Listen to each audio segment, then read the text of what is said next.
Welcome to a new edition of the Heat Treat podcast. Today we have Greg Steiger, another great guest, another power player in the industry, and we're gonna talk today about oil, Quenching Media, oil quench. I just would like to welcome my guest, Greg Steiger. How's it going, Greg? All right, Carlos, thank you for having me. I greatly appreciate the opportunity. No, thank you for your time. It was very nice to see you back in Florida. And it was a no-brainer when, I actually asked you, like, Greg would like to talk about oil quench and quenching media on the show. I think it's a great opportunity, a very educational way to share this with heat treaters because everybody, on atmosphere heat treatment is very concerned about what is happening on the furnace, carbon potential, atmosphere, air leaks, oxidation, but very seldom people actually have the technical understanding of what's going on in the oil quench. So we're gonna talk about that today, right, Greg? Sure. So why don't you? A little bit about my background. Sure. Well, why don't we start with that? So tell us about who Greg Steiger is. Why are you such an expert on oil quenching, and how did you become involved on heat treatment, specialized on quenching media? Sure. And when I was going to college, my first exposure to heat treat was working in a lab for a company that made fasteners. And I was testing for hydrogen embrittlement and hardness testing. Had absolutely no idea what heat treatment even was. But I got a degree in chemistry and wound up being a formulating chemist for several metalworking companies. And one of them had a couple of quench oils. A lot of the old timers will remember Beacon K9 and Beacon K65. Those were the oils that the company I worked for had, and I was real familiar with them. And what I actually wound up doing is getting into technical service. So I'd go out into plants and I'd work with sales reps to diagnose problems, both in heat treat and ordinary metalworking. And the more I got to learn about heat treat, the more I became fascinated with it. And I eventually worked my way into sales and marketing. And today I work for a company called Idemitsu, and I am the senior account manager and specializing in heat treatment with Idemitsu. And I took a couple of ASM classes to learn more about heat treatment so that I could talk more intelligently with our customers. And that led really into something that I just find absolutely amazing, the engineering side of what goes on in heat treatment. And I've taken that to a different level, and I'm actually 3 classes away from earning a master's degree in materials engineering from Auburn University. Oh, so we have a VIP speaking to us. So this is the best of the best of heat treatment. From the Heat Treat podcast to you guys, Greg Steiger. So, learning about the engineering to go along with the chemistry background that I have has just made everything so much clearer and, to be honest with you, a lot more fun. And what fascinated you about heat treatment? I have talked to many guys, which are heat treaters, and I have found out that this is a very passionate industry. Once it hooks you, you're there for life. What was the thing that made you fall in love with the industry? When I started learning more about metallurgy, that's actually what I thought I was going to learn about in chemistry, instead of what a typical chemist learns about organic chemistry and inorganic chemistry. I thought I was going to deal more with metals when I majored in chemistry. You have to remember, this was before the days of the internet, and we didn't have 40 plus years ago, we didn't have a lot of the information that's available today. I mean, I'd never heard of materials engineering when I was in college. And once I learned more about metallurgy and how things transform and go through different phase transformations, I just found it fascinating. And it's something that has interested me, and the, the science behind it, the engineering behind it is just amazing. And you have two very strong back. Well, on chemistry, oil quench is all about chemicals and chemistry, right? And when you actually mix it with a solid base, well, a master's in your case on material engineering, you're really an expert on the two subjects because you know what's going on in the oil, but as well how we're transforming material. So, based on that, uh, can you give us an introduction to the quenching media? We're going to talk about oil today, but if you can tell us why is oil in many ways the standard quench medium on heat treated. Of course, there should be pros and cons. I know this is it's a very wide subject, but how would you, if you were to give a class on college about quenching media, how will your first class begin? The first thing I would talk about is all the different types of quench media that are out there. Now, you have everything from water to polymer to oil to salts to vacuum and gas quenching. And they all have their place in the industry. Now, the downside to water is it's very fast. It only has a limited temperature range, and you can't go above 212 degrees Fahrenheit or 100 centigrade because obviously that's the boiling temperature of the water. Polymers have the same issues. They're very fast. You can control the quench speed of polymers by adding more polymer. The most versatile quenchant is an oil because you can literally go from freezing to very high temperatures, 350, 375 degrees, even higher in some cases with your quenching. Salts have their place because for very high temperatures in true mark quenching, you have to have salts, and those temperatures exceed those you can reach safely in a lot of cases with oil. And the disadvantage of the oil, as everybody knows, is oil burns. Oil burns. The major disadvantage of using an oil. Can you explain a little bit about this disadvantage? What's a burn oil? Well, oil can create fires. And obviously everybody in heat treat is a fire. And that is the major disadvantage to an oil.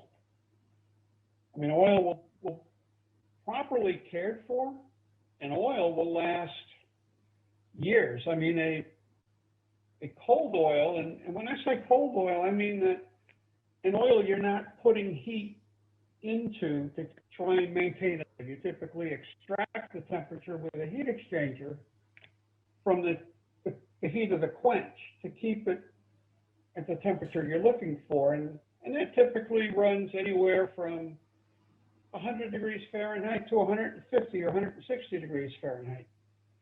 That type of an oil should last 15, 20 years, if not longer, before it needs to be replaced. Oftentimes, heat treaters have to do work on their furnace before they have to change their cold oil, their quench oil out.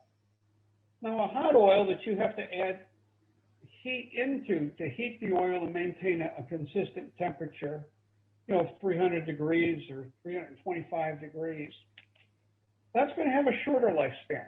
And that's because you're oxidizing the oil with the added heat. Now, even though an endo atmosphere has very little oxygen in it, there's still a little bit of oxygen there. And just the slightest bit of oxygen will oxidize an oil. And that's really the determining step of how long that oil is going to last. And a properly cared for and properly formulated hot oil should last 10 to 15 years. 10 to 15 years. Yes. And if when you spec an oil, you talked about coiled oil, there's warm oil, there's hot oil, as the industry knows it. But what are the characteristics of each oil? Viscosity, the chemical composition, one is more dense than the other. Can you just give us some of the characteristics, the physical characteristics that we can see in some oil, and at first sight we can tell if it's possible to tell at first sight if the oil has been oxidized, if it's in good shape or not. How can we inspect visually the oil when we're getting it from the supplier? Is there something that you can share Sure. with the audience? Well, in a typical quench oil, whether it be a hot oil or a cold oil, there's three main ingredients. You have base oil, you have a detergent, and a detergent, another word for detergent that we think of as soap. And what a detergent does is it allows the quench oil, which doesn't wet out. And when I say wet out, I mean plate over a metal surface evenly.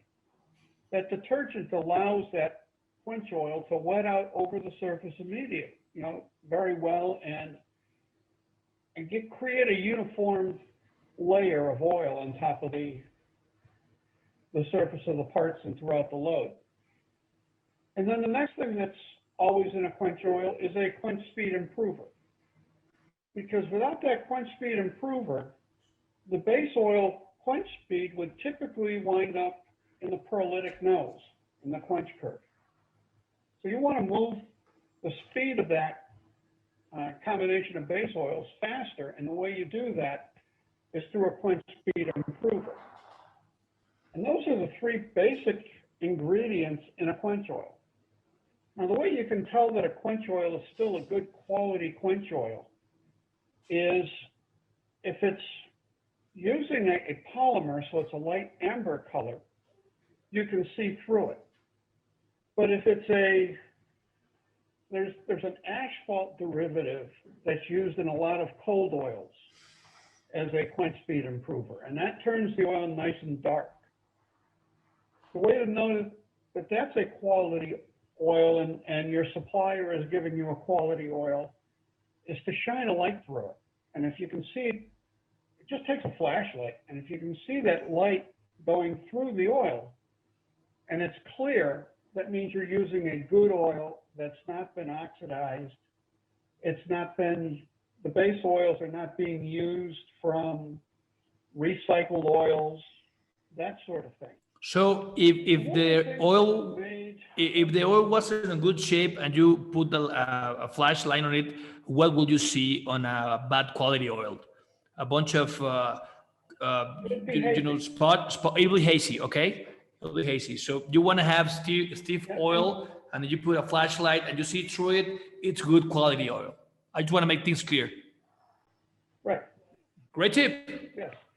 And one of the things, Carlos, that has really helped the longevity of quench oils in the last 5 to 10 years is blenders have gone to what is known as a Group 2 oil. And in the oil industry, there's a Group 1 oil, a Group 2 oil, Group 3, and then 3+ oils. What that really means is you take a Group 1 oil, which is a paraffinic oil. So in other words, it's just straight chain hydrocarbons. It doesn't have a ring structure in it. And you treat that with hydrogen. And the refiners do this. And it creates an oil that has less carbon-to-carbon bonding and has more carbon-to-hydrogen bonds. It takes more energy to break that carbon-hydrogen bond than it does carbon-carbon. The refiners do this to give an oil better oxidation resistance. And this is the same reason why in an engine oil, 20 years ago, we were changing our oil every 3,000 miles because the engine oil blenders used Group 1 oils. Well, as these Group 2 oils became more and more prevalent, engine oil manufacturers started using Group 2 oils, and now we change our oil in our cars every 5 to 10,000 miles. That same technology is now used in quench oils, and it gives quench oils a big boost in efficiency against oxidation as well. I get a question regarding hot oil and warm, if you want to say, or coil oil. So one of the challenges that we heat treaters have with some of the customers is that, let's say that we have standardized with an oil quench on our 5 furnaces, IQ furnaces that we have, right? And suddenly we get a part or an RFQ to heat treat a part, and it requires a higher temperature oil, but the volume is not enough to pay for the whole tank. Is there a way we can mix the chemistry of regular standard oil and upgrade it to a hot temperature oil without having to switch all the oil in the tank? No, there really isn't, because if you start blending the two oils, pretty soon you don't have either oil, and you've got an oil that's somewhere in the middle. Typically, what you can do, though, is when you have a conventional oil, you can heat that to a higher temperature to mimic the hot oil. You don't get the viscosity, but as long as you're not going to something like 325 degrees, so you need 250 degrees, you can bring that conventional oil up to a little higher temperature and run it. And that'll help prevent distortion, as you typically is the reason why you want to run something at a higher temperature. The downside to doing that is as you increase the temperature in an oil, it will tend to oxidize faster. But as long as you don't hold that lower temperature or conventional oil at a higher temperature forever, if you bring it up for a load, bring it back down and cool it, a day later you bring it up for a load, you might shorten that 15 to 20 year lifespan to 15 to 17 or 18 year lifespan. So it's not going to be that big of a deal, and it's not going to stress the oil that much. But if you leave it there continually, then you do break down that lifespan of the oil. And on a furnace, there are two common pieces of equipment. Three, let's say three. Three pieces of equipment that helps or interacts with the oil when we're quenching. The first ones are the agitators, the agitation. I don't know if we can talk about why agitation is important. The second will be the coolers, the oil cool exchangers. And the third one, which we don't always see it, but it's getting popular, the filtration units that might be also added. So can you explain us why agitation is important, why constant cooling is important, and if you have any experience with filtering units on quench tanks, and how do they interact with oil? Absolutely. The main reason why you use agitation is the way the load is cooled is it gives up its heat into the oil and causes the oil to start to boil.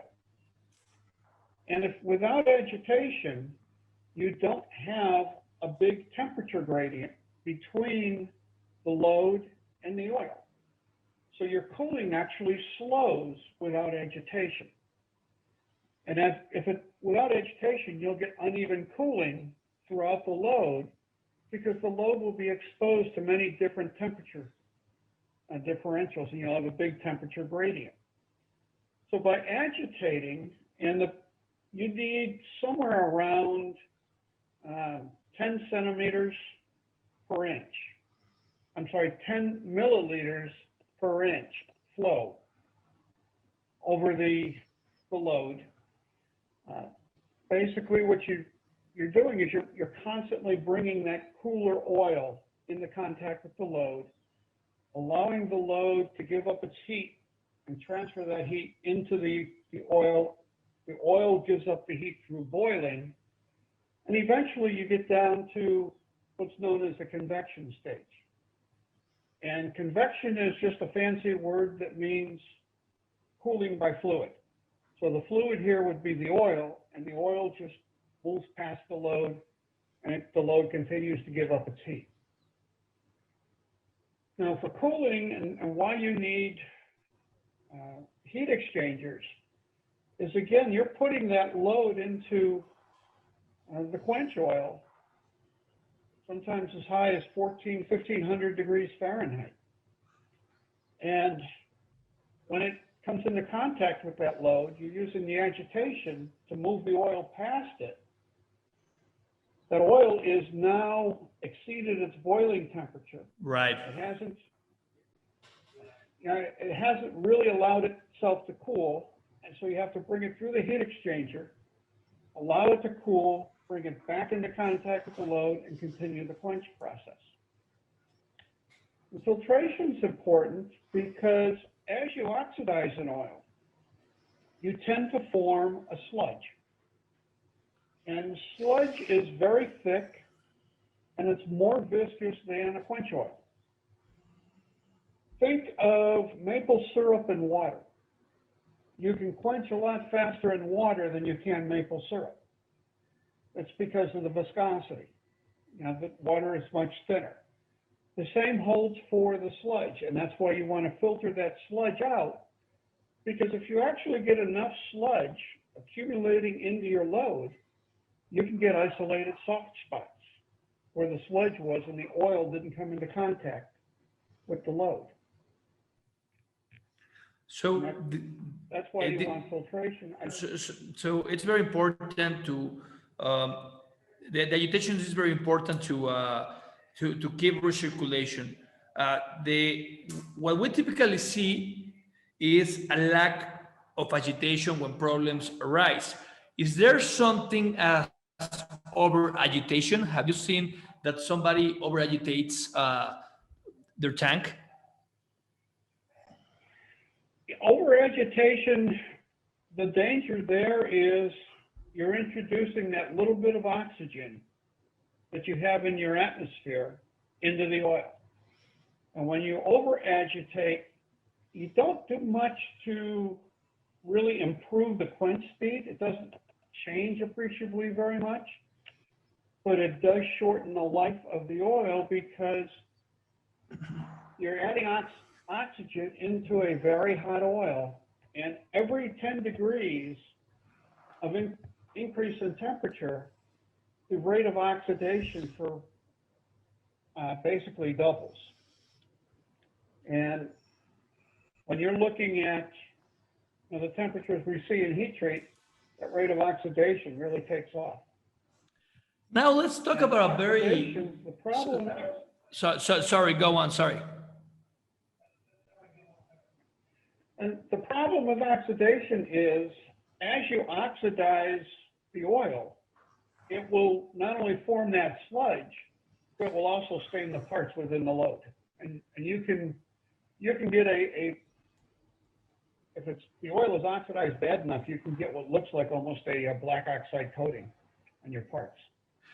The next topic I want to raise, it's a very delicate one, and it's one of the key things on heat treatment that has to do a lot with oil and agitation and recirculation.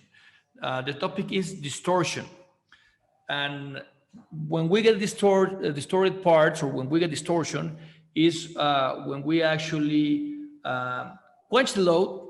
No matter in which media, we're gonna have some distortion. So, what's key on a quenching process, especially on oil, to reduce distortion? Of course, there's agitation involved, the way the parts are loaded into the trays, quench delay of the parts, cooling of the oil. But what's your opinion on what have you experienced on distorted parts?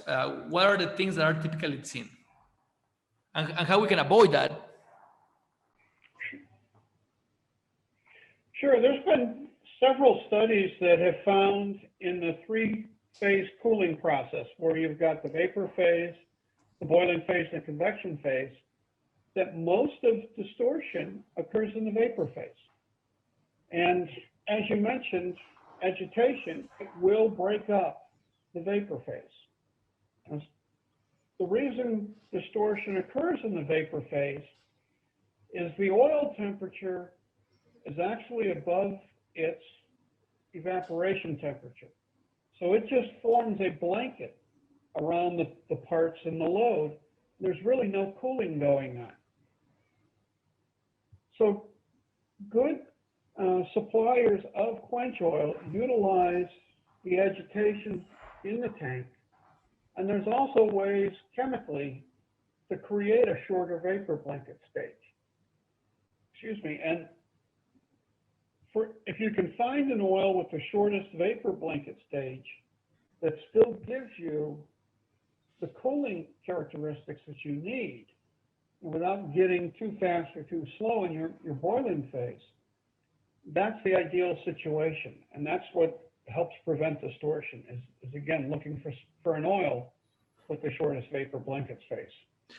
Yeah, because when we heat treaters get distorted parts, the first thing that comes to our minds is like, we gotta check agitation. So we're on the right path according to what you said, right? Yes. So, But again, too much agitation, creates too much flow. And with the parts, when they first enter the oil, being relatively soft compared to where they are later in the quench process, too much flow can move those parts and distort the parts as well. So thanks for sharing that. Another challenge that we have with oil is that, not process-wise, is that every time we're putting a load in, taking a load out, and going to the washer, there's a bunch of oil drain on the car, on the washers, or in the process between. And if we don't have a great wash, we burn a lot of that oil on the temper, and we get a bunch of fumes, right? So what's your advice on that one?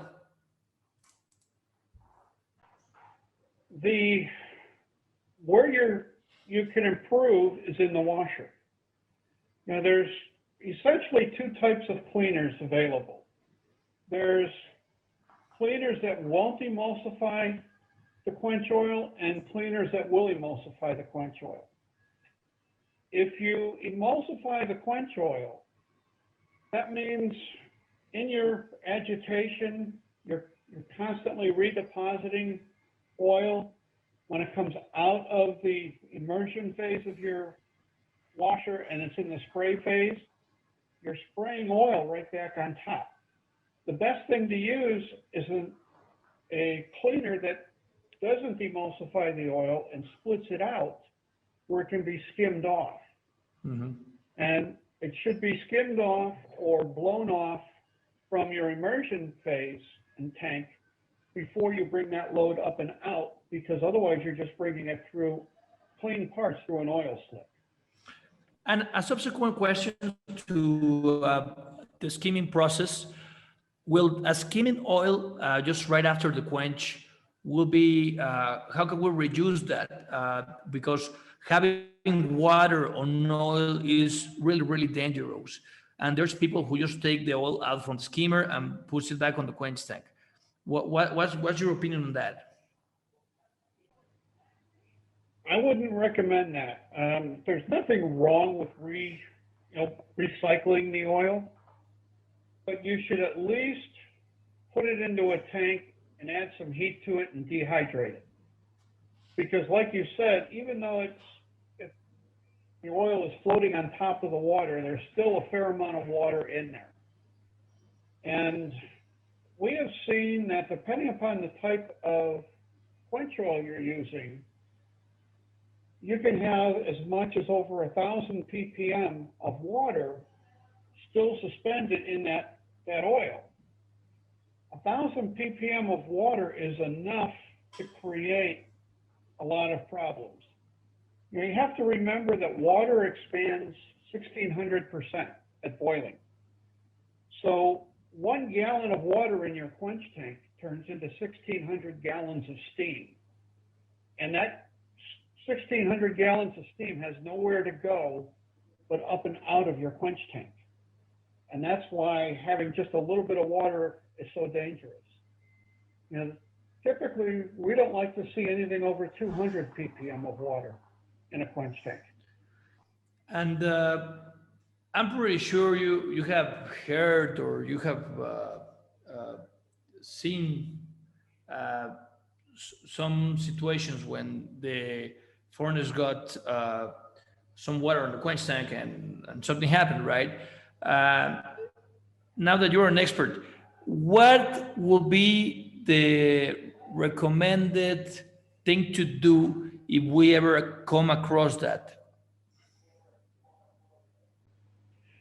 If you ever suspect that there's water in your furnace or in your oil, there are kits that are commercially available that you can test right there on site.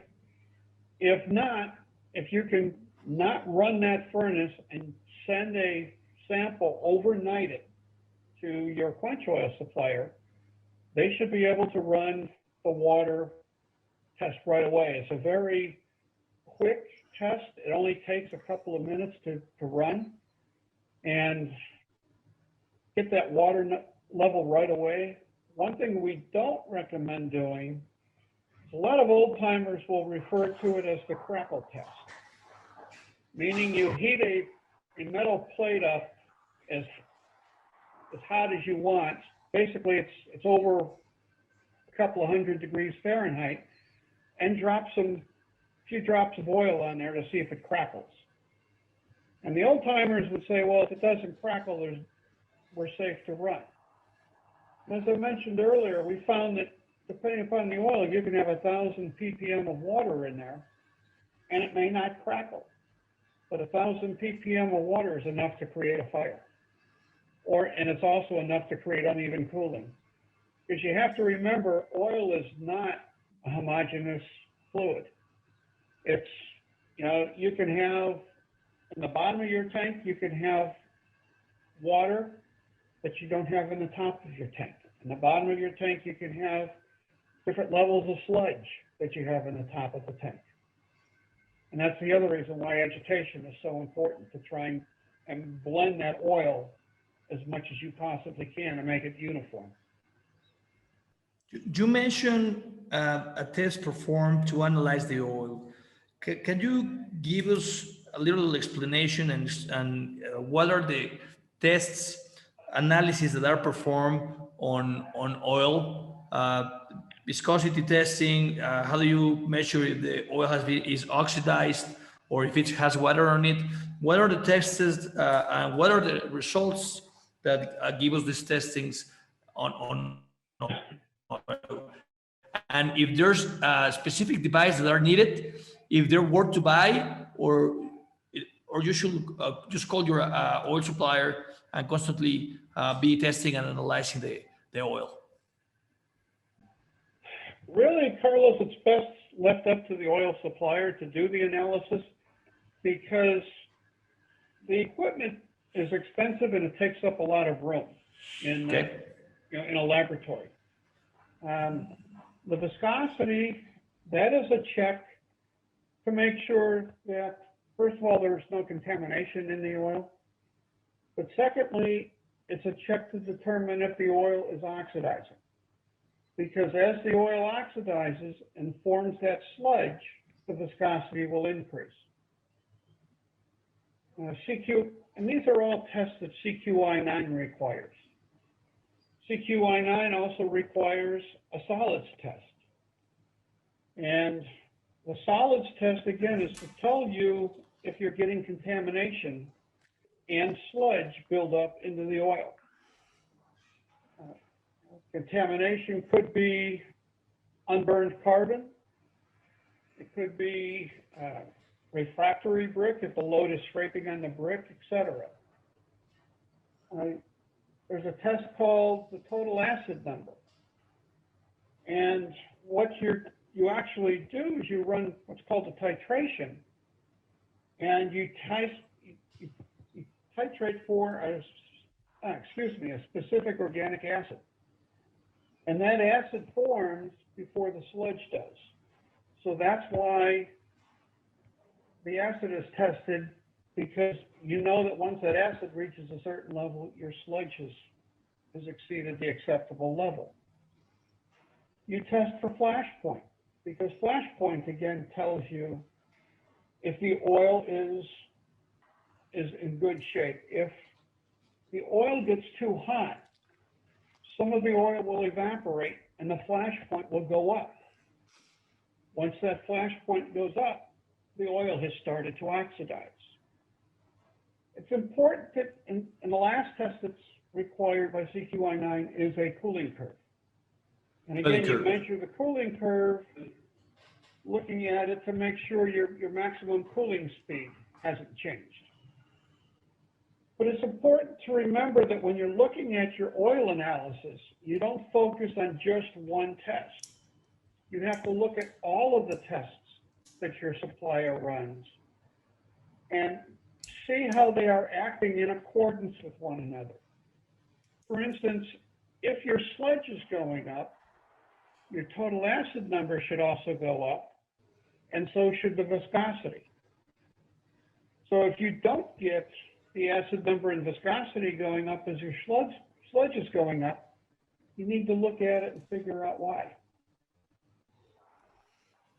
Pretty explanatory. Thanks for sharing that.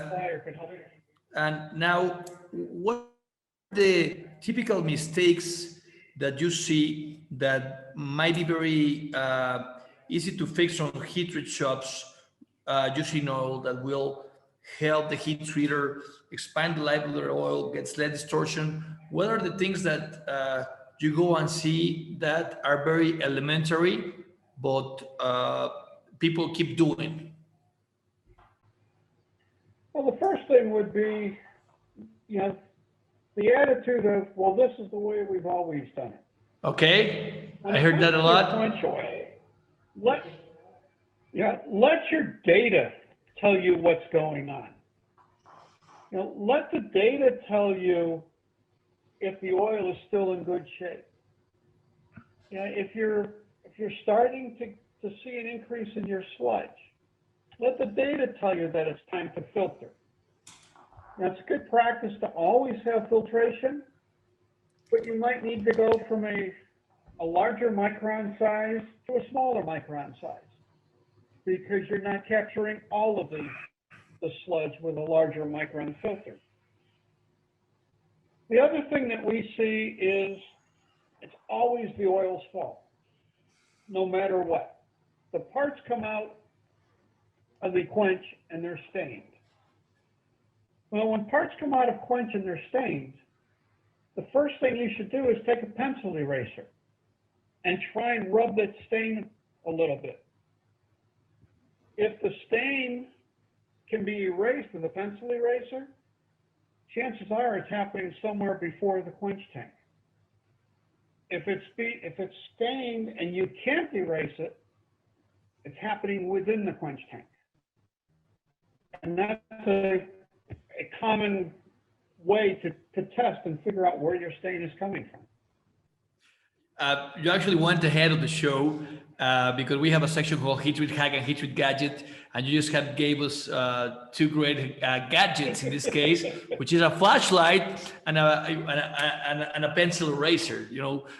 I wouldn't have imagined. Thanks for sharing that. And which others are some of the mistakes or some of the things that you see on heat treat shops? Or is there anything else you would like to add to that? The other mistake I see is in the cleaner. Again, using an emulsified cleaner or using a caustic cleaner. When you have a caustic cleaner, it leaves behind white powder residue when the water evaporates after it comes out of the cleaner. And usually you see that residue left behind in the temper. There's an amine-based cleaner that doesn't leave that residue behind. And the amine-based cleaners will also separate and split out. It's called tramp oil at that point, meaning it's oil that's not supposed to be in the cleaner. And it's just basically quench oil that can be skimmed off and recycled. Thanks, Greg. I believe we covered most of the basic of oil quench. We went for an introduction to the quench media, characteristics of oil, how does it interact with the agitation, cooler, filtration unit. We talked about oxidizing, flashpoint testing. Is there anything else you would like to add before we move to the next session of the show? No, I just can't stress enough that you need to rely on your quench oil provider, not necessarily as a vendor. Treat your quench oil provider as a partner in your business, because your quench oil provider can help you run your business a lot more effectively and efficiently if they know what's going on. Thanks for sharing that. I do agree. I always tell my team that you are as strong as your supply chain is. If you have partners as suppliers, life is so much easier. If you got vendors, life just gets expensive. So treat your suppliers as partners, and you're gonna have a bunch of backup. A lot of technical experts like you, expertise. So yeah, great tip. Thanks for sharing that. So moving on to the next section, which is called Heat Treat Hack, Heat Treat Gadget. And what you just told us, two great gadgets, pencil eraser, flashlight. Do you have another hack or gadget that you would like to share with the audience that you use on a regular basis? That's really the two that I use the most, Carlos. Pencil eraser, flashlight. Got it. Okay. And Greg, it's been fantastic talking to you about oil quenching. You're an expert, congratulations on your Master of Material Engineering, and you have all the bases with the specialization in chemistry that you have as well in your education. Always great to have experts on the show. And now going back a little more onto the human side, a little more into the network, the industry. I always like to ask my guests that have been in this industry for some time, that have learned through many years of experience, to some failures, to a lot of wins as well, right? Because you're really successful. You have worked for many companies, and you know about heat treatment, you know about distortion. You have learned it in a bunch of different heat treat shops, applications, furnaces, different situations. But if you were to give an advice to a young engineer that is going to start in the heat treat business, right? Is going to get into the industry, that he applied for a job, and somehow he got thrown in the heat treat department, and he knows very little about it. What would be an advice or a personal experience that you would like to share with this new talent, a very young guy who wants to make a name for himself on the heat treat industry? What would be your advice to this guy? The advice I'd give somebody new to the industry is to understand what goes on inside of that furnace. Okay. They know the theoretical engineering behind what heat treat is, but they never actually get a chance to get on a heat treat floor when they're in school and look at a furnace and understand what a furnace is all about and learn how to operate that furnace. And And the other advice I would give them is to understand the processes before heat treat. Find out what it takes to machine the parts, or stamp or draw the parts that are being, sent through heat treat. Because we've all seen it. The part comes out of Quench, and it might be out of round. Well, when you follow the trail back far enough, it wasn't the heat treat that created the out of round. It was that the parts were machined out of round. And if you don't know the process before heat treat, you can't carry on intelligent conversations on how to find the solution to your problems. That's great advice. I will also add that one to understand the application of the part as well, not just the process, but where the part is going, and why do we need this hardness or this case depth, or why do we have to take care on distortion. But I do agree 100% with you.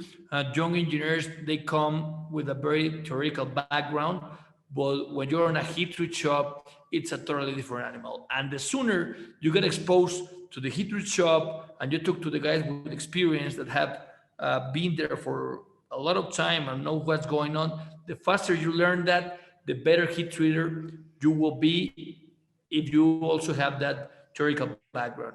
Did I get your advice right?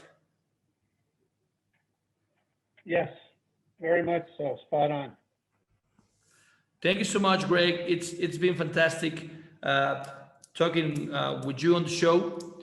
All right. I just would like to remind you that we're uploading podcasts weekly, experts on the subject. We had Greg Steiger today talking about Quench Oil. Greg, thank you so much.